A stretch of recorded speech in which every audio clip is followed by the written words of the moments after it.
Good afternoon, ladies and gentlemen. As you guys see, I am still not in class. I will not be back until Monday. I had a family emergency. Everything's okay, but it required me to leave state to go see my family, or more so my in-laws. Um, that being said, I hope you enjoyed the documentary. It's very interesting to see how the rest of the world is dealing with their population increase and or decrease and the different methods that everybody's seeing. And tomorrow you will be doing an India versus China family planning activity, which I hope you guys all take seriously and really learn from it, as it's a very prevalent problem in our society right now. As we all know, a lot of the problems that we're having is because we're not sure if the technology that we have will keep up with our population increase, which leads us to chapter 7, what we will be reviewing. You might have noticed that we skipped a couple chapters. We will go back. I'm trying to follow a more logical path through the book for this class. So we're going to go with chapter 7, the human population. And the most important thing that I want you guys to get from chapter 7 is that you can't always control the outcome of a society, but governments definitely try to. And you'll see that specifically with places like India and China, where their population growth is completely out of control.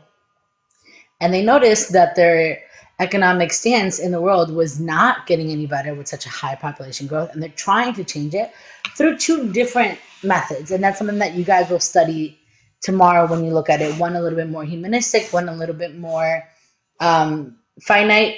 They each have their pros and cons, and you guys can study those tomorrow. As for today, I want to discuss a little bit of what the actual human population, how we study it, of the Earth is. Now, there's a few things that we have to consider when we look at the human population of the Earth. One is the actual Earth's carrying capacity. So what do we believe the carrying capacity is? Well, that's something that the Earth cannot tell us, something that science cannot really tell us. All we can do is predict. And it's something that scientists really disagree on, mostly because we're not sure how fast technology can keep up with it. What is to say, or what is not to say, that 10 years from now we can genetically grow food, and so the amount of farmland that we have is not going to be a factor in how much food we can produce, or droughts and floods will not be factors because we can grow everything in labs and in controlled climates. If that's the case, then it does not matter what the weather patterns become in the next couple years.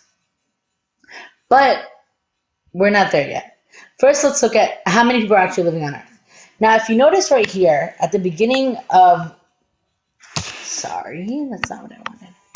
At the beginning of what we study, we were getting a pretty consistent growth. Nothing too drastic, nothing too large, and something that the Earth could sustain. As you notice right around here, we have a dip, which is where the Black Death was, the plague, as you guys know, where a lot of the population passed away. And then we have this huge spike increase. And that comes from technology. That's where you're going to see your industrial revolution. You're going to see technology increasing, and the rate that we acquire technology increasing exponentially, thus populations increasing exponentially. Don't forget that when technology increases, medical advances increase, standards of living increase, medicine available to the public increases, education increases. With all these increases, we were getting populations that were having more kids. There was more money being distributed. The standard of living was a little bit higher. You're getting more kids, the whole baby boom era. You're getting higher life expectancies, and you're getting people who are surviving things that would have killed them 20 years ago. So you're getting a higher life expectancy, not just because medicine can keep you alive longer, but also because medicine can stop you from passing away from things that you would have passed away 10 years ago. So when we look at the carrying capacity, there's two things that you guys have to consider. And that is, how much will we actually grow, and how much can technology account for?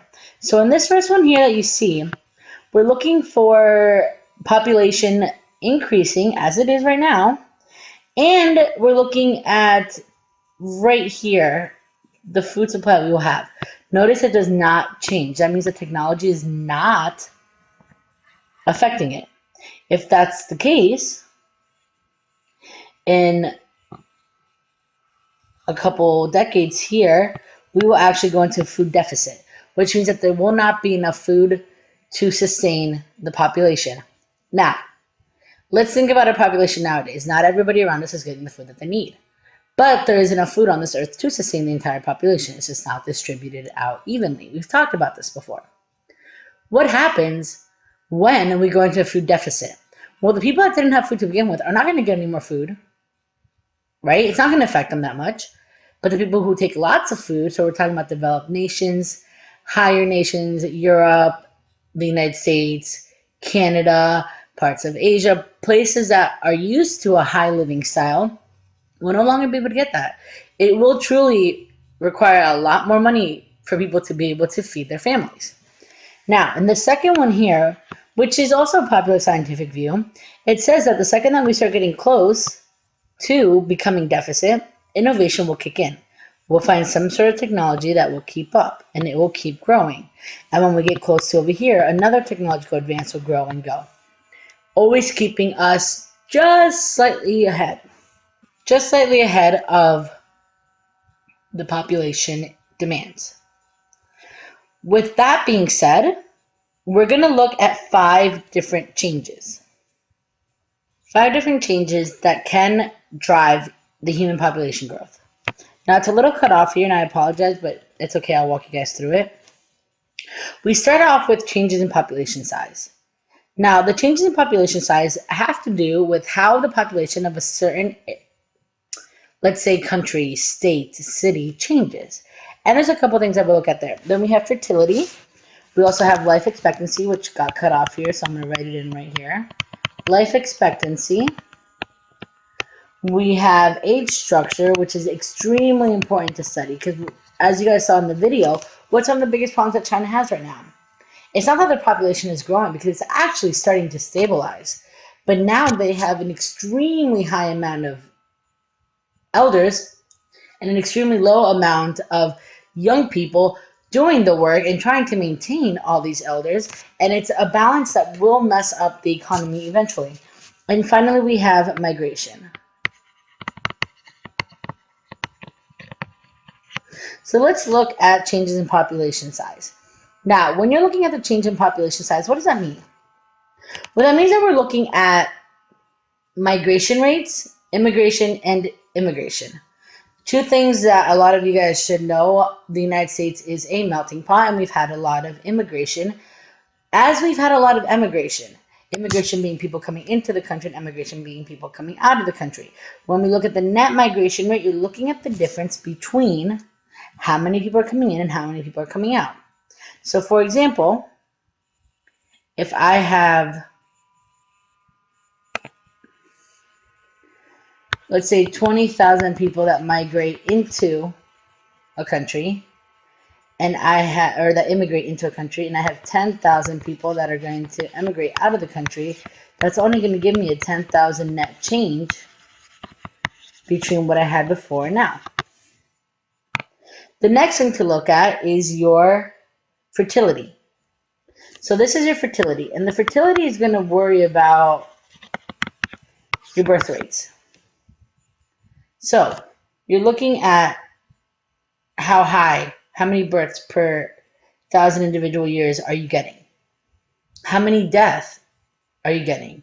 What are we looking at as far as total numbers? And this is something that also affects the changes in the fertility. The biggest thing to remember is that all of these things have to be accounted for. So when you're looking at your global population growth rate, you're looking at a difference between how many people immigrate in, plus how many people are born into that country, minus how many people emigrate out and how many people died from that country. And we continue with fertility. That's your total fertility rate is the estimate of the average number of children each woman in the population will bear, not can bear, but will bear. So, for example, the United States is about 2.4. So every woman has about between 2 and 3 kids. Your replacement fertility, your level of fertility, is the amount of kids that you have to have in order to offset the amount of deaths that are coming in. So that's why we say that for a country to be at a perfect stability, they have to have 2 kids each. Why? Because each kid will then replace one parent. So you have 2 kids replacing both parents, each family sustaining itself. I move on. These are extremely important, guys. When we talk about countries, and everybody tries to do third world and first world and A, B, C, D, and there's been a lot of classifications for countries. The most important one that I want you guys to look at is a developed versus developing.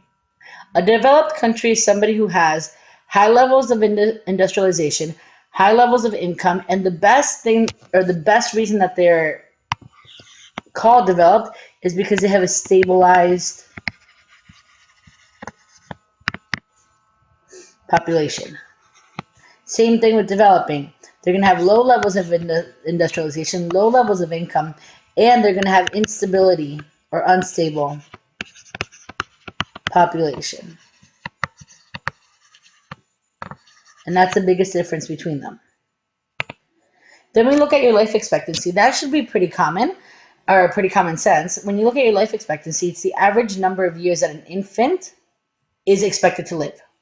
So if the average life expectancy, let's say in the United States, is about 80, because you see that right here, the dark green is 75 and above, where let's say right here in the middle of Africa, we're looking at below 50. So we're looking at maybe 45, 40 years old. That's going to make a big difference. The longer you live, the more kids you're going to have. The longer you live, the longer you're going to work. The more money you will produce, the more you will invest. You will buy a house. You will make retirement. You will have plans. You will travel. You will use money. The longer you live, the more you put back into society. The shorter your lifestyle, the shorter your expectancy is, the more panicky your lifestyle is. So you get married young. You have kids young. Sometimes you have lots of kids because you know that they're not going to last. Sometimes they might die at an early age. You're going to need lots of kids to help you maintain, knowing that you're not going to live very long. You try to leave your legacy early, and those are very important things to consider. Which leads us to infant and child mortality rates. Once again, infant is how many children die out of every 1,000. Remember, infant means under 1, where child is under 5 years old. So there should be a 5 right here. 5 years old. That's the important one for child. It's 5 years old. Under 5, how many die out of every 1,000? Under infant is less than 1 year old out of every 1,000. It's extremely sad to think about it, but it's something to consider. Like, look at the United States. We have less than 10 per every 1,000. You look at a place like parts of Africa, you have 100 or more for every 1,000. And these are infant mortality. So let's say that you live in Africa and you know that you need, let's say, you need 15 people to maintain your household.